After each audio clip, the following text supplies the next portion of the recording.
नमस्कार। मैं रीना शर्मा अपने YouTube चैनल सुनी अनसुनी में आप सबका स्वागत करती हूँ। दोस्तों, सबसे पहले तो आज से श्रावण मास शुरू हुआ है।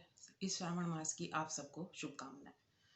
और आज से शिव जी का दिन शुरू हो गए हैं और बहुत मान्यता है इसकी, श्रावण मास की।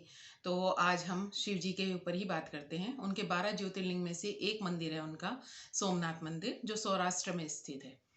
आज मैं उसके बारे में आपको बताऊंगी। दोस्तों, जो ये मंदिर है ये प्रभास पाटन पे स्थित है, गुजरात में। और इसकी बहुत मान्यता है और ये सबसे पुराने मंदिरों में से एक माना जाता है, जिसका अभी पता ही नहीं है कि इसका निर्माण कब हुआ था, कौन से सन में। बस इतना पता है कि ये बहुत ही ज़्यादा सोने चांदी और हीरे जवाहरातों से जड़ा हुआ था, जिसे लूटने के लिए मुगलों ने इस पर बार बार आक्रमण किया। सबसे पहला आक्रमण इस पर महमूद गजनवी ने किया था और उस टाइम इसमें जो शिवलिंग था वो लहराता हुआ शिवलिंग कहा जाता है कि उस वक्त था, जिसे आक्रमणकारियों ने तोड़ दिया था। और महमूद गजनवी ने इसके सब जितने भी हीरे जवाहरात इसके थंबों में लगे हुए थे, सब लूट के ले गया था। और बार बार उसने कई बार इस पर आक्रमण किया।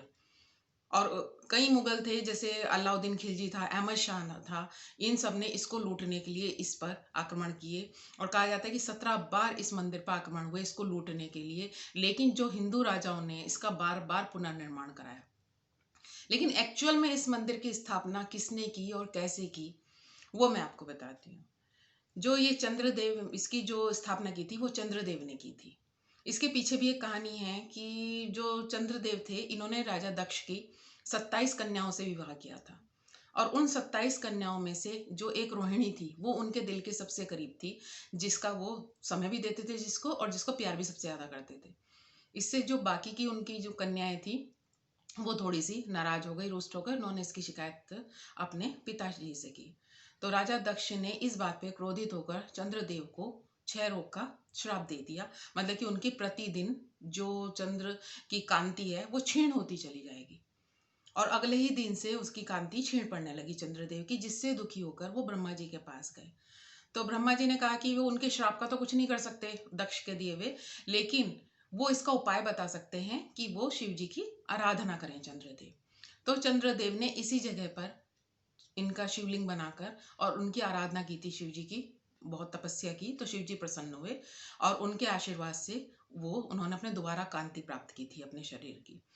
लेकिन जो शिव जी जब प्रसन्न हुए और शिव जी जहाँ पर उपस्थित हुए, वहीं पे ये सोमनाथ मंदिर है। और उन्हीं के नाम से जाना जाता है, चंद्रदेव की। चंद्रदेव ने उनसे ये वो ले लिया था वरदान कि मेरे नाम से, मतलब चंद्रदेव, चंद्र यानी कि सोम, उन्हीं के नाम से शिव जी की यहाँ स्थापना होगी और उन्हीं के नाम से शिव जी यहाँ पहचाने जाएंगे। इसलिए इसको सोमनाथ कहते हैं, सोमनाथ ज्योतिर्लिंग, सोमनाथ का मंदिर।